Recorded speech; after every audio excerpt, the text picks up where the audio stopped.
Bonjour, bienvenue à votre émission La Victoire de l'amour. J'espère que vous allez bien en cette journée du mois de septembre. C'est l'émission de la rentrée et je suis tellement content de faire la rentrée avec une femme que j'aime tellement, une femme exceptionnelle, Marthe Laverdière, qu'on connaît tous évidemment. En chanson, Guylaine Tanguay, l'homélie avec le Père Gauthier et la chronique hebdomadaire de notre bonne amie Christine Michaud. Bienvenue à votre émission La Victoire de l'amour. Un seul geste de toi viendra mon secours. Viens semer dans mon âme le grain de l'amour. Je traverse un désert et je meurs de soif. Montre-moi le mystère qui garde la foi. Chère Marthe, merci d'être là. C'est Oui. déjà la troisième fois. J'espère que vous allez venir souvent encore. Ben écoute, oui, pourquoi pas? Vous avez écrit un livre absolument magnifique qui est une biographie 100% nature. On y apprend des choses extraordinaires, comme entre autres que votre maman est décédée très jeune. Oui. Et même si vous ne l'avez pas vraiment connue, elle vous manque. Comment Écoute, expliquer ça?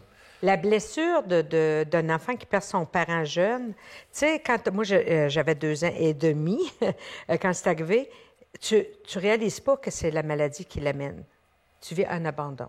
Tu sais, moi, je le vis encore comme ma mère m'a abandonné. Ah, Tu sais, je le raisonne. Quand je le raisonne avec mon cerveau, je suis capable de comprendre qu'elle était malade, que c'est pas elle qui a voulu partir, mais mon cœur d'enfant a toujours vécu l'abandon. Ouais. Ah oui.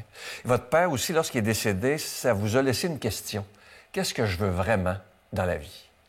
Papa puis moi, on était deux opposés. Papa, c'était le gars réservé, qui était bien dans sa cour, qui aimait son petit train-train. Puis, contrairement à tous mes frères et sœurs qui sont comme lui, moi, j'arrivais, je suis beaucoup plus exubérante, beaucoup plus entreprenante, beaucoup plus... Puis papa disait tout le temps, « Ben non, fatigue-toi donc pas de temps, fais comme tes sœurs, puis tout ça. » Puis ça me montait un peu. Puis sur son lit de mort, il m'a dit, « J'avais tort, Marthe. » Il dit, « Quand tu vas être rendue ce que je suis rendue, faut surtout pas que tu dises « j'aurais donc dû ». Ah oui. Puis ça m'a ouvert beaucoup les portes. Pas que j'avais besoin, à l'âge que papa est mort, j'avais presque 50 ans, de son approbation. J'étais rendue une femme, puis tout, mais j'ai eu l'impression qu'il m'avait compris. Puis ça n'a pas de prix, tu sais. Parce que, veut pas, malgré tout, on a besoin de l'approbation de nos parents, à quelque C'est part. vrai, oui. Ouais. Tout à fait. Votre conjoint, Sylvain, que vous appelez Minou, Oui, Minou. là, je l'ai pris en note, le 12 mai 78, c'est votre premier baiser. Oui. Et là, ce qui m'a étonné, c'est la suite. Il me semble qu'on ne pense pas à ça au premier baiser, mais en tout cas, vous avez imaginé Sylvain vieux et malade. Oui. Expliquez-moi pourquoi. Je me suis mariée très jeune. Moi, j'avais 19 ans. Puis Minou en avait 21. Puis quand j'ai dit à mon père que je me mariais, 19 ans, c'est jeune, Ouais. il m'a dit, « Marthe, puis là, je vais dire un mot assez gros merci, est-ce que tu l'aimes assez pour manger sa marde? » Ça voulait dire, s'il tombe impotent, s'il perd la mémoire, s'il arrive n'importe quoi, 19 ans. il est paraplégique, est-ce que tu vas l'aimer? Puis j'ai réfléchi, puis j'ai dit oui. Ben, c'est fort que vous Il dites dit, ça. marie-le, tu vas être heureuse. Puis tu vois, on s'en va sur 41 ans. Ben, on a fait 41 ans au mois d'août. Et c'est quoi le secret, justement, parce qu'on sait que maintenant, ça dure de moins en moins, mais c'est quoi le succès pour... pas le succès, mais le secret pour s'aimer autant après presque 41 ans et que ça dure? Je pense qu'il faut beaucoup d'acceptation des deux côtés. Tu sais, on n'est pas parfait ni l'un ni l'autre. On se pogne en masse, on a des bonnes chicanes, mais les réconciliations sont merveilleuses. Tu sais ça?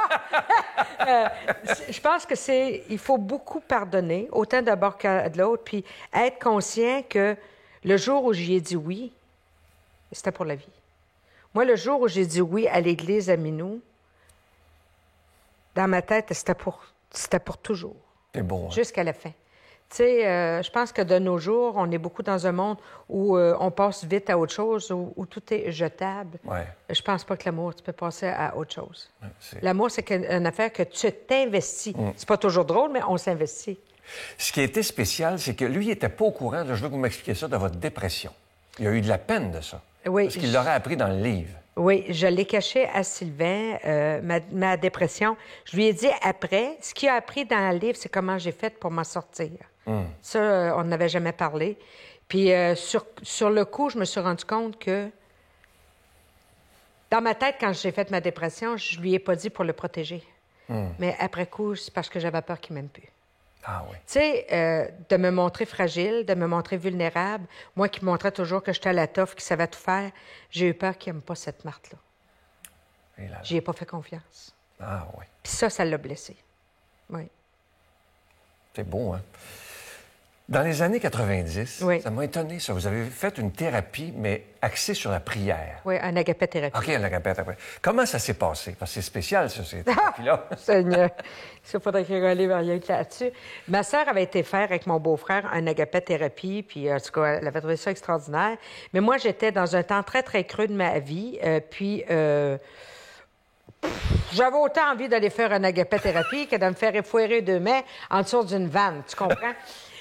Mais elle est très insistante, ma sœur, quand elle veut de quoi. Puis à un moment donné, elle m'en parlait, puis à un moment donné, j'ai dit « Ah, ben oui, je vais y aller, mais tu sais, il y avait des listes d'attente. » Fait qu'elle dit « On appelle tout de suite. » J'ai dit « Ben oui. » Et coïncidence, prends-les comme tu veux, il y avait eu une cancellation.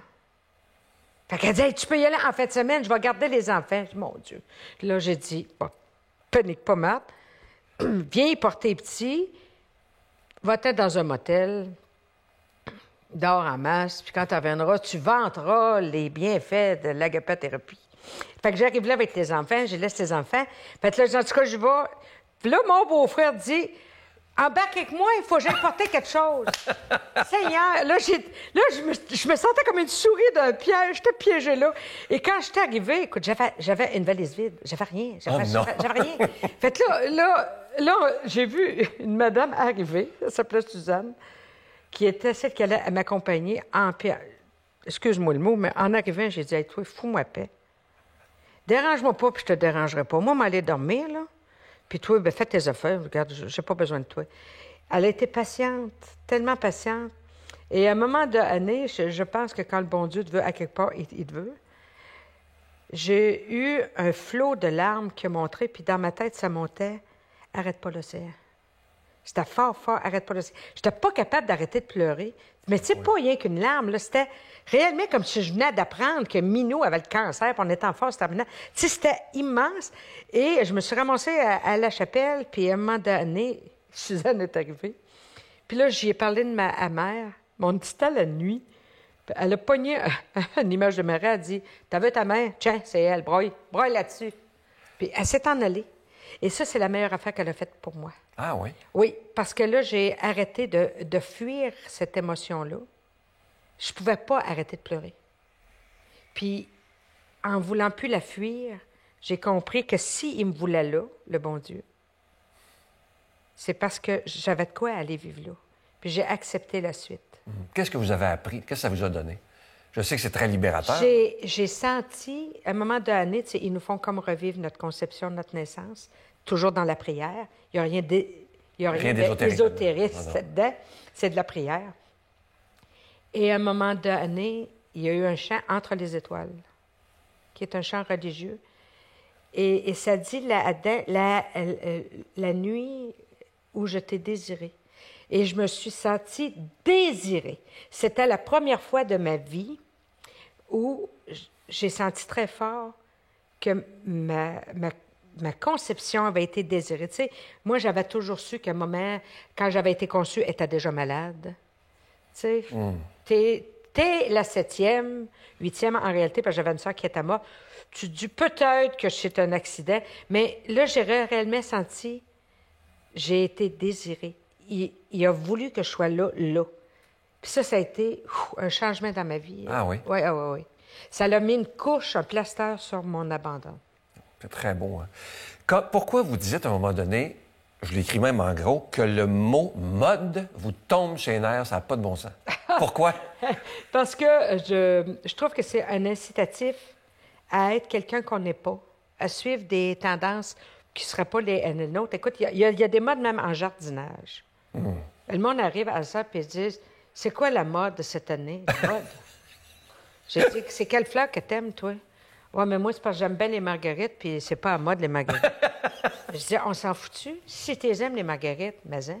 Tu sais, j'adore ça, j'adore je ça. dis toujours au monde, si la mode vestimentaire, c'est une robe moulante en tricot, penses-tu, crée-moi dessus que je ne la suivrai pas. Franchement, il faut être lucide. Tu sais, mais le mot mode nous fait... C'est comme si il y a une obligation en arrière du mot mode que je déteste. On n'est pas obligé à rien dans la vie. Exactement. Tu sais, On est manipulé, dans le fond. Mais c'est de la manipulation. Le monde, on dirait qu'ils font pas une différence entre le marketing et la vraie vie. Tu sais, il faut que tu ailles manger dans tel restaurant, il faut que tu manges tel affaire, il faut que tu essaies tel vin. Ben oui, mais moi, j'aime pas ça, le vin rouge. Même s'ils me diront que c'est la mode, le vin rouge. J'aime pas ça, le vin rouge. J'aime pas ça. Tu sais, vente-moi les tant que t'en veux. Ben oui, j'en prendrai pas. Tu sais, mais je trouve qu'on suit beaucoup. Mais arrêtons de suivre, puis regardons qu'est-ce que je suis, moi. C'est quoi qui me fait du bien à moi? Ouais. Si moi, j'aime ça, les marguerites, puis l'eau claire, je boisais. T'es pas obligé de boire du vin rouge sur une terrasse que tu veux pas aller, tu sais. Mais moi, non, ça, il y a de quoi je comprends pas dans ce système-là. Vous voyez beaucoup de gens, évidemment, Oui. dans vos conférences et tout ça. Qu'est-ce qui manque le plus aux gens d'aujourd'hui, selon vous? Même si on a tout, entre guillemets, là. D'être ce qu'on est. Les gens ne veulent pas être ce qu'ils sont. Ils veulent toujours être une autre personne. Tu sais, quand on vieillit, on veut être plus jeune. Quand on est rondelet, on veut être maigre. Quand on est frisé, on va cheveux raides. Quand on est cheveux raides, on veut donc friser. Tu sais, mais arrêtez, on est ce qu'on est. Puis, tu sais, moi, après ma dépression, j'ai réalisé qu'on est des merveilles. L'être humain, c'est merveilleux. Tu sais, arrêtons de vouloir se combattre pour être autre chose. On ne le sera jamais. Prenons ce qu'on est, puis la vie devient belle. Vieillir, c'est beau. C'est beau vieillir. Ouais. Tu sais, il y a bien du monde qui vieilliront jamais parce que... Ça, c'est fort, j'ai lu ça. Hein, Ah, ça, moi, regarde, on s'en foutu, tu sais. Le but de la vie, c'est de vivre. C'est pas d'avoir peur de vivre parce que tu veux pas vieillir. Tu vieillis pareil. Ah, même si t'as peur, ça, c'est sûr. Ben, tu sais, vas-tu passer ta vie à essayer de dire « Ah, j'ai pas cet âge-là, j'ai pas cet âge-là, ah non, j'ai pas de rides, j'ai pas ci, pas... » Ben, voyons donc. Tu sais, moi, je dis souvent, les rides dans ma face, ben, c'est les écritures de ma vie. Tu sais, c'est pas final. Qu'est-ce que ça fait d'être une personne... Maintenant, vous êtes vraiment une personnalité publique, vous faites partie de notre vie. Qu'est-ce que ça fait d'être une femme publique, très aimée, mais qui n'a pas peur de dire qu'elle a la foi? C'est rare. Ben, moi, je pense qu'on a tous le droit de dire nos croyances. Moi, je crois, puis la foi, c'est pas une chose qui... C'est pas une chose qui s'oblige. La foi, c'est une rencontre. Tu sais, puis t'as beau vouloir avoir la foi, tant que tu l'as pas rencontré, tu peux pas l'aimer. Tu peux pas aimer quelqu'un que t'as pas rencontré. Tu sais, moi, il y en a qui me disent, Marthe, j'aimerais C'est fort, avoir ça, la oui. foi. Mais j'ai dit, si tu veux la foi, demande-lui. Un jour, tu vas le rencontrer. Je sais pas où, je sais pas quand, mais crée-moi que tu vas le rencontrer. Puis quand on l'a rencontré, on peut plus dire que c'est pas vrai. On peut pas dire qu'il n'existe pas. Parce que c'est très fort. Puis c'est comme quand je t'ai dit que je pleurais. Je sais que c'est lui qui faisait ça. Tu sais? Puis c'est drôle parce que quand ça a été tout fini, je me rappelais une phrase que mon père disait souvent. Tu sais, il disait « Les larmes, c'est la seule eau qui lave le cœur. Crée-moi que cette journée-là, je l'ai lavé. Oui. Marthe, je vous parlerai pendant des heures, mais je veux juste vous dire une chose. Je vous écoutais tantôt. Dieu, il savait ce qu'il faisait quand il vous a créé. Ça, je peux vous dire ça, parce que le bien que vous faites, à tous les niveaux, pas juste en horticulture, mais quand vous passez quelque part, je vous ai vu rentrer tantôt, vous apportez le bonheur. Et juste pour ça, je veux vous dire merci. Ah, mon Dieu, merci. Et je vous invite à lire un très, très beau livre. Faites-vous un beau cadeau. Ça s'intitule 100% nature, confidence de Marthe Laverdière, évidemment, aux éditions de l'Homme. Et Marthe, je t'offre une très belle chanson de Guylaine Tanguay, à vous aussi, et ça va bien avec Marthe. L'important, c'est la rose. Oh!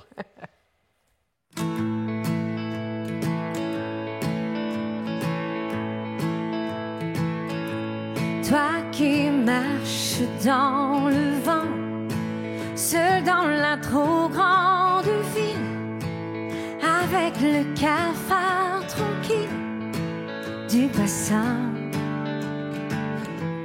Toi qu'elle a laissé tomber pour courir vers d'autres lunes, pour courir d'autres fortunes. L'important, c'est la rose. L'important, c'est la rose. L'important, c'est la rose. je crois, moi.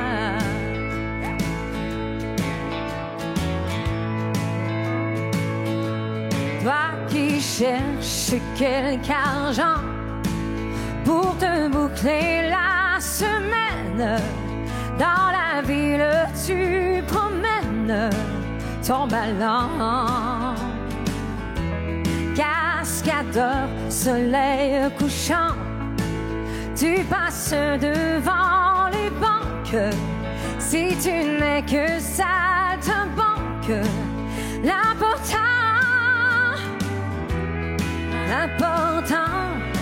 c'est la rose. L'important, c'est la rose. L'important, c'est la rose, crois-moi.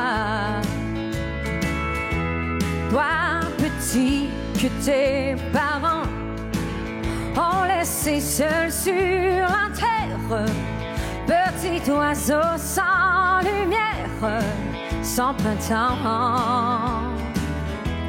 Dans ta veste de drap blanc, il fait froid comme en bohème. T'as le cœur comme en carême. Et pourtant, l'important, c'est la rose. L'important, c'est la rose. L'important, c'est la rose, crois-moi. Toi pour qui, donnant, j'ai chanté ces quelques lignes, comme pour te faire un signe en passant.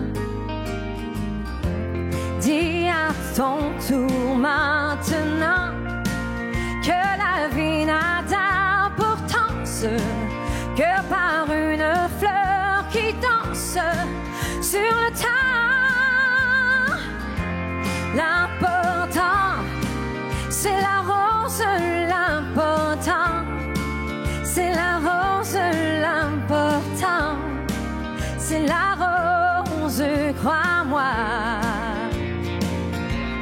L'important, c'est la rose. L'important, c'est la rose.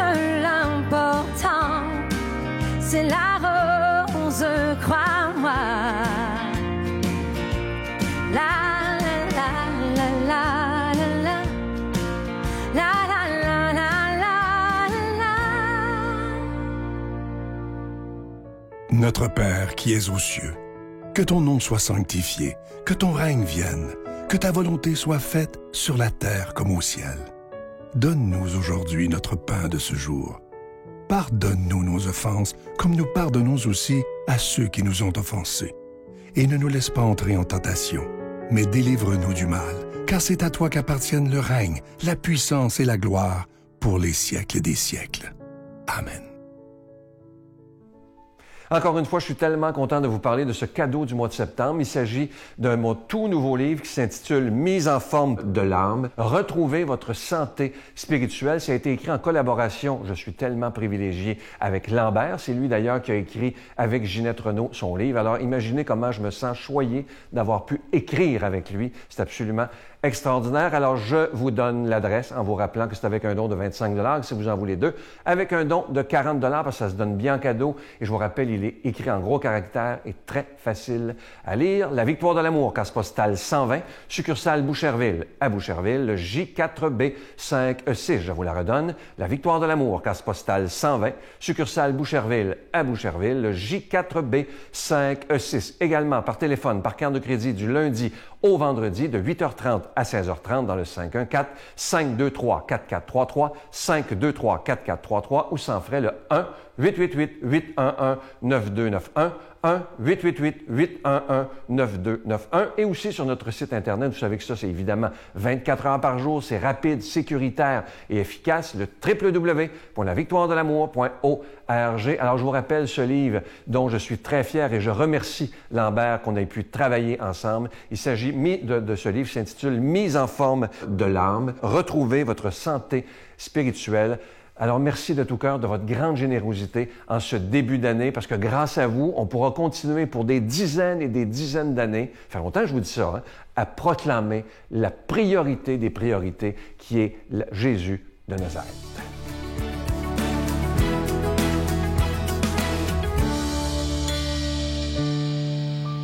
Bonjour tout le monde. Aujourd'hui, j'avais envie de vous parler d'un sujet, des fois, quelque chose qui n'est pas facile pour la plupart d'entre nous. Quand on connaît quelqu'un, on a quelqu'un proche de nous qui vit quelque chose de difficile, puis on se sent impuissant, on se dit, comment je pourrais aider? Des fois, la personne, on n'est même pas près physiquement, proche d'elle physiquement. Tu sais. Elle peut être géographiquement, je pourrais dire, peut être dans une autre région, un autre pays, peu importe.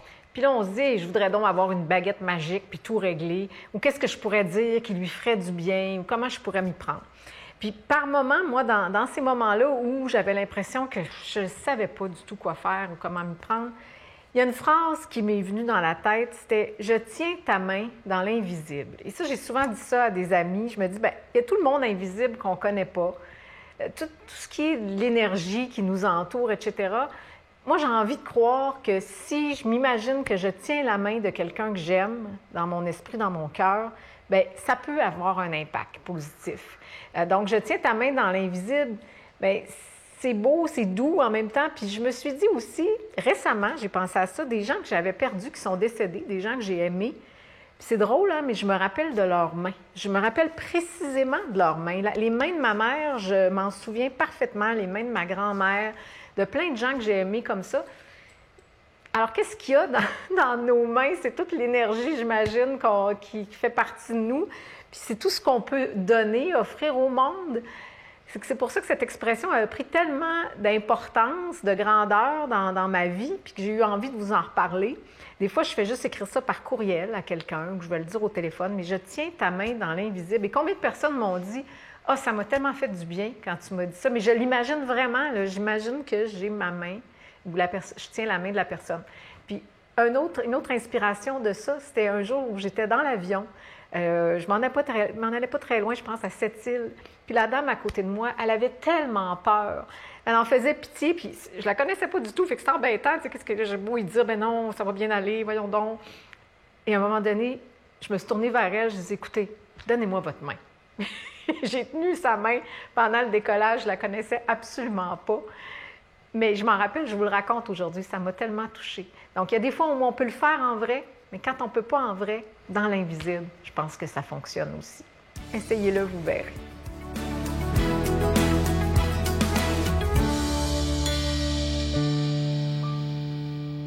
Bonjour, chers frères et sœurs. L'évangile qui nous est proposé ce dimanche, c'est l'évangile selon saint Matthieu, au chapitre 18, versets 15 à 20.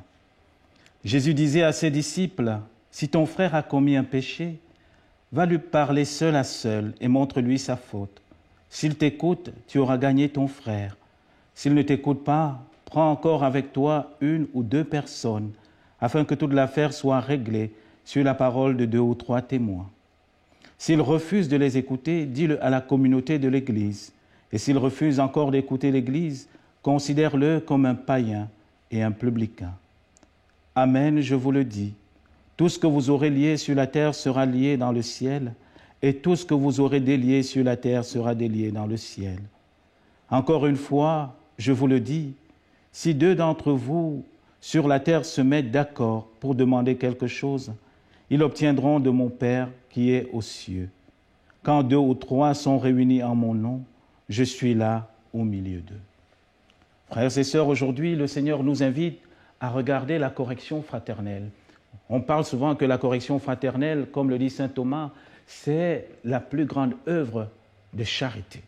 Alors comment comprendre que quand je fais une correction à mon frère, ça veut dire que je l'aime, ou à ma sœur?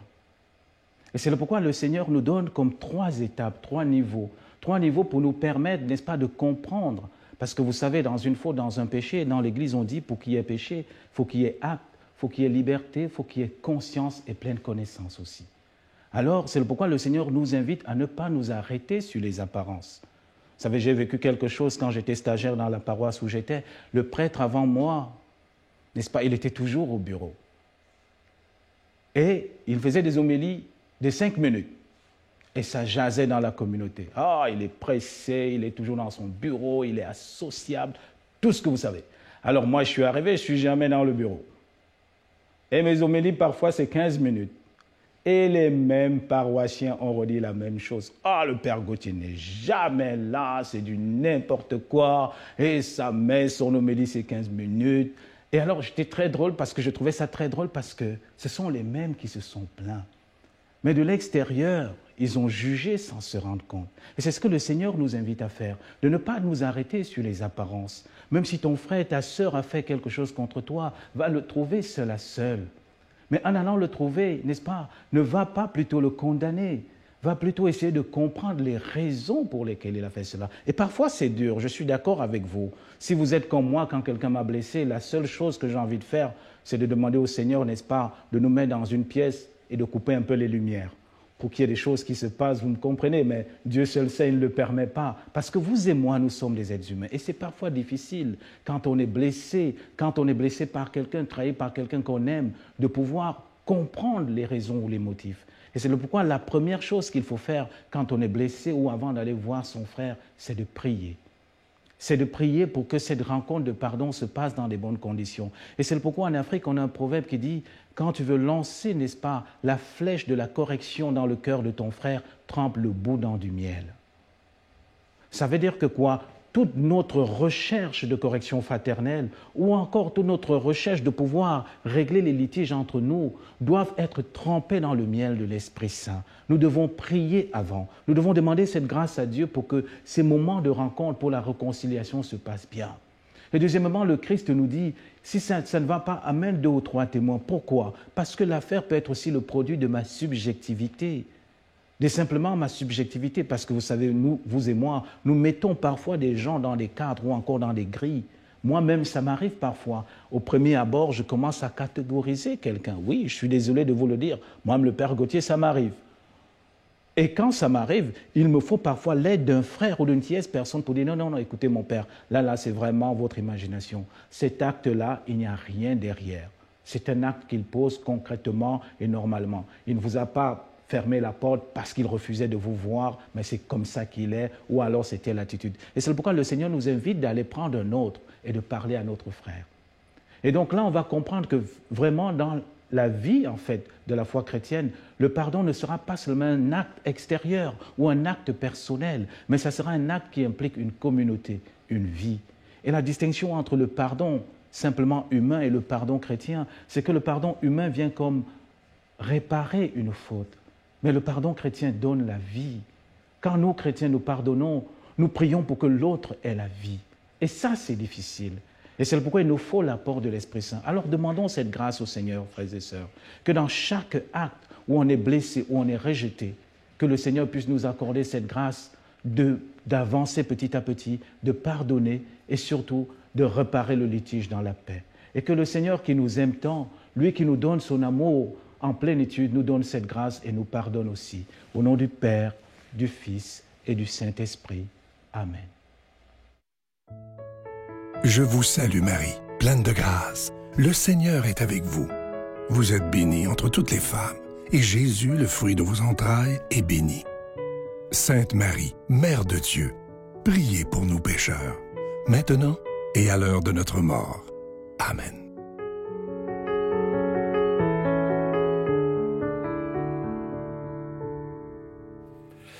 J'espère que cette émission vous a plu. Moi, je dois vous dire qu'à chaque fois que je rencontre Marthe Laverdière, ça me fait un bien énorme. Et je veux revenir sur ce qu'elle a dit vers la fin de l'entrevue lorsqu'elle dit « Si on veut connaître Dieu, il s'agit de lui demander. » Tout simplement, c'est pas compliqué. Ça prend pas des prières spéciales, ça prend rien.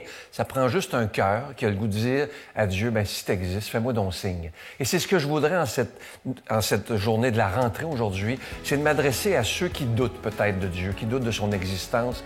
Prenez le risque pour le mois prochain, pour les quelques prochains mois, en lui disant « Si t'existes, prouve-moi-le. » Et je vous le dis, et je suis certain de ça, si vous avez le cœur ouvert, il va se manifester à vous d'une façon que vous allez comprendre. Ça peut être par quelqu'un autour de vous, mais il va se passer quelque chose et demandez-lui de reconnaître le signe qu'il vous donnera. C'est ce que je vous souhaite. Je vous souhaite une belle journée. À demain. Bye.